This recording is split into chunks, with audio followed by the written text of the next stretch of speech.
Hi and welcome to Off The Relic. Today we're taking a retrospective on the game Pokemon Puzzle League, its gameplay, origins, and how the Pokemon franchise was used to promote a puzzle game that had an identity crisis from the very beginning. Released for the Nintendo 64 in the year 2000, Pokemon Puzzle League is a single-screen versus puzzle game where you have a never-ending column of blocks rising, and you swap 2 blocks at a time in order to create lines or rows of 3 or more blocks of the same color. When you line a so, those blocks disappear and everything above them falls, but time stops for a single second, allowing you to swap blocks under that in order to create chains and combos. Whenever you manage to chain or combo some blocks, you send a trash block to your opponent's side, and the only way to get rid of that trash block is to line some blocks adjacent to that trash. Whoever hits the ceiling loses. Simple stuff, but it's the interaction between both players that makes this puzzle game so appealing. But the most interesting part of Pokemon Puzzle League is its history. It all begins in the year of 1995 with the Japan-only title Panel the Pawn for the SNES. A puzzle game where you play as Lip, the Fairy of Flowers, battling other fairies on their journey to defeat King Thanatos and returning peace to the world of Popples. Besides the story or 2-player versus mode I already described on Nintendo 64 iteration, Panel the Pawn also has Endless Mode, Time Trial, Stage Clear where you get rid of blocks until you reach a certain depth, and Puzzle Mode where you have a limited amount of moves to get rid of all the blocks on the puzzle. The following year Nintendo brings Panel the Pawn to the West, but the game got a complete reskin, replacing the fairies with Yoshi and other characters from Super Mario World 2 Yoshi's Island. Everything remains the same, the menus, music, game modes, and the reskin was titled Tetris Attack.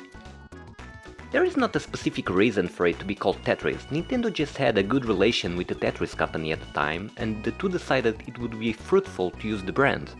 Tetris Attack also got a port for the original Game Boy, which is basically the same game but portable.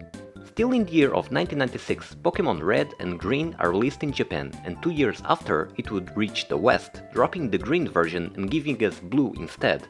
As we all know, Pokemon was a huge success, creating what was arguably the biggest phenomenon that came out of the 90s. From your TV to your clothes, they were everywhere.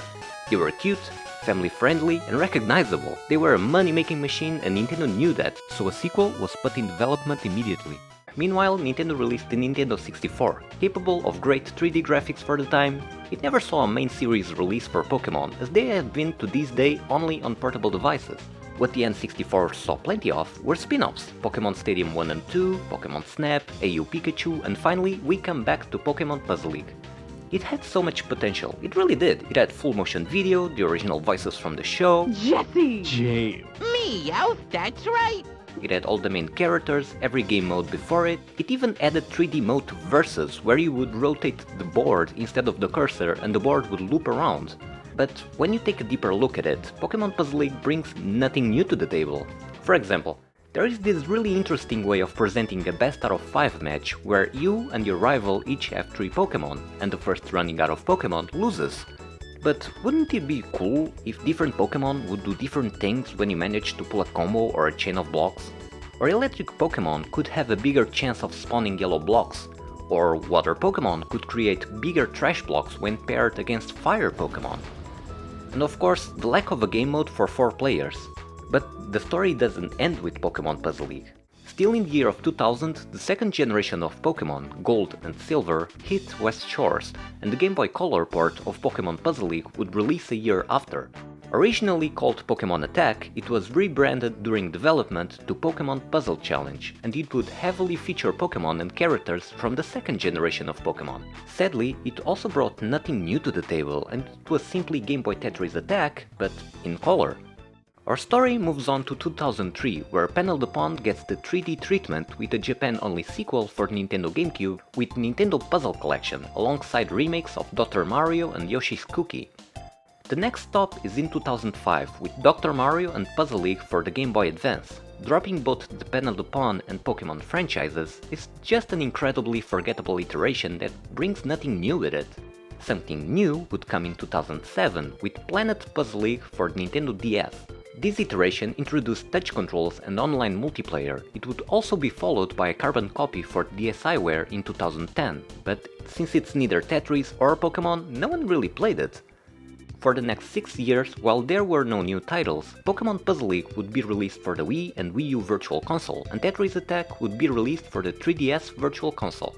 And our story ends in 2016 with Animal Crossing New Leaf Welcome Amiibo, of all places, where it was featured as a minigame for this 3DS title.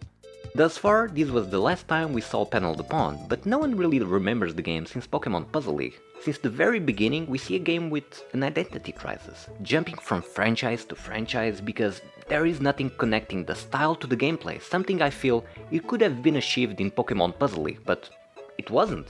We live in a generation of casual gaming on the go, and a game like Pokemon Puzzle League would be a perfect fit for the kind of games Nintendo is currently developing for mobile phones.